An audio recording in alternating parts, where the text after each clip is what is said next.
یا ربی لک الحمد کما ینبغی لجلال وجہک وعظیم سلطانک اما بعد فاعوذ باللہ من الشیطان الرجیم بسم اللہ الرحمن الرحیم ومن اظلم ممن افترى علی اللہ کذبا صدق اللہ العظیم رگے مرزائیت کو کاٹ ڈالا جذبہ حق سے رگے مرزائیت کو کاٹ ڈالا جذبہ حق سے ذرا ابن علی کی ذوالفقاری دیکھتے جاؤ غلامی کو مٹانے میں لگائی جان کی بازی مسلمانوں کی سچی غم گساری دیکھتے جاؤ نبوت کی حفاظت میں اٹھائی تیغ حق گوئی عدو بھائی محمد کا شکاری دیکھتے جاؤ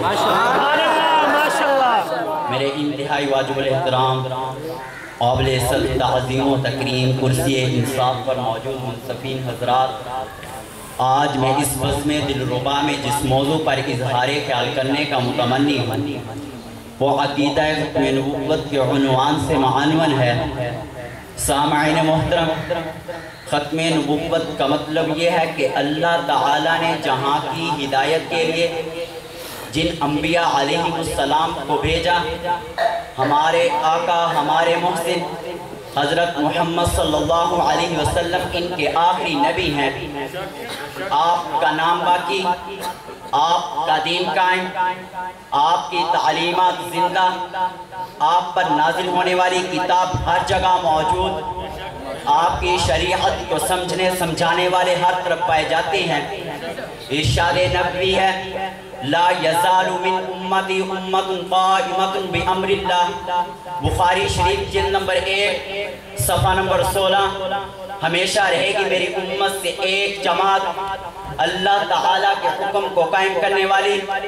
سبحان اللہ، دنیا بھر کے ادیان میں دین اسلام ہی کا ثبوت اپنے نبی کریم صلی اللہ علیہ وسلم سے متواتر ہے، اور جس جماعت کے ذریعے اسلام متواتر ہے اس جماعت کا ذکر جس حدیث میں ہے وہ حدیث بھی سند کے اعتبار سے متواتر ہے۔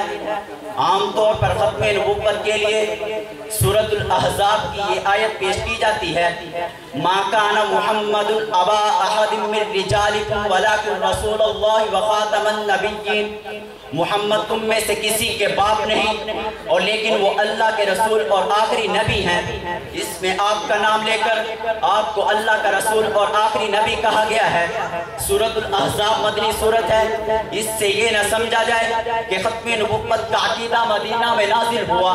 اس آیت کریمہ کے نزول سے پہلے مسلمانوں کو یہ پتہ نہ تھا کہ آپ صلی اللہ علیہ وسلم آخری نبی ہیں، بلکہ حقیقت تو یہ ہے کہ ختم نبوت کا عقیدہ شروع اسلام سے ہے۔ جیسے مدنی صورتوں میں توحید کا ذکر آ جائے جو یہی مطلب نہیں کہ ہجرت سے پہلے مسلمان توحید کے قائل نہ تھے، جیسے عقیدہ توحید شروع اسلام سے ہے، اسی طرح عقیدہ ختم نبوت بھی شروع اسلام سے ہے۔ مسند امام احمد جلد نمبر 3 صفحہ نمبر 248 کی ایک روایت میں ہے جب لوگ شفاعت کے لیے حضرت عیسیٰ علیہ السلام کے پاس جائیں گے تو وہ فرمائیں گے میں یہ کام نہیں کر سکتا، لیکن تم محمد صلی اللہ علیہ وسلم کے پاس جاؤ، اس لیے کہ وہ خاتم النبیین ہیں، وہ تشریف لائے ہوئے ہیں، ان کی اگلی پچھلی خطائیں معاف کر دی گئی ہیں۔ پھر حضرت عیسیٰ علیہ السلام فرماتے ہیں تم مجھے یہ بتاؤ اگر کسی ایسے برتن میں سامان ہو جس پر مہر لگا دی گئی ہو یعنی سیل بند کر دیا گیا ہو، پھر اس مہر یعنی سیل توڑنے سے پہلے اس برتن کے اندر جو سامان ہے اس کو حاصل کیا جا سکتا ہے؟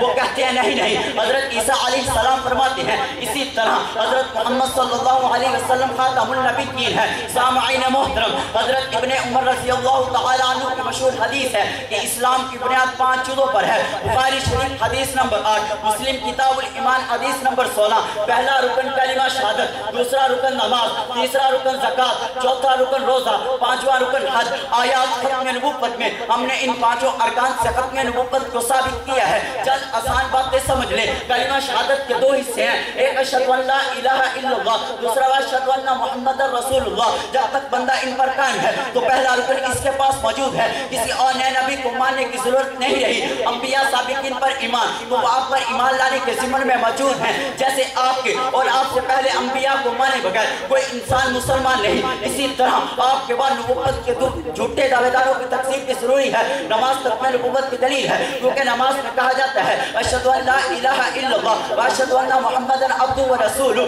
اگر کسی اور نئے نبی کو آنا ہوتا تو اس کا نماز میں ذکر ہوتا، یا اللہ ایسی نماز کو اٹھا لیتا جس میں نبی کریم صلی اللہ علیہ وسلم کا ذکر ہے، آنے والے کا نہیں۔ بعد میں جو نبی آتا اپنے نام کی نماز لے کر آتا۔ حج ختم نبوت کی دلیل ہے، کیونکہ حج خانہ کعبہ کا کیا جاتا ہے، اور پہلی کتابوں میں تھا کہ آخری نبی دو قبلوں والے ہوں گے، دوسرا قبلہ ان کا خانہ کعبہ ہوگا، اور خانہ کعبہ میرے نبی کریم صلی اللہ علیہ وسلم کا پسندیدہ قبلہ ہے۔ اس طرح خانہ کعبہ عمرہ بھی ختم نبوت کی دلیل ہے، زکوٰۃ ختم نبوت کی دلیل ہے۔ زکوٰۃ اس شخص سے لی جائے گی جو کلمہ شہادت بھی پڑھے اور نماز بھی ادا کرے، پھر نماز میں کلمہ شہادت آئے گا، اس لیے نہ مجھ سے زکوٰۃ لی جائے نہ اس کو دی جائے، اگرچہ وہ کتنے غریب ہو۔ اسی طرح اذان و اقامت کے جواب میں، حضور اذان کے بعد والی دعاؤں میں، عام نمازوں میں، نماز جنازہ میں، خطبہ جمعہ میں، عید الفطر اور عید الاضحیٰ کے خطبوں میں فقط حضرت محمد صلی اللہ علیہ وسلم کا ذکر ہے، کسی اور کا ذکر نہ ہونا ختم نبوت کی مضبوط دلیل ہے۔ قلت وقت کے پیش نظر اسی بات پر اتفاق کرتے ہوئے اتنا ہی کہوں گا،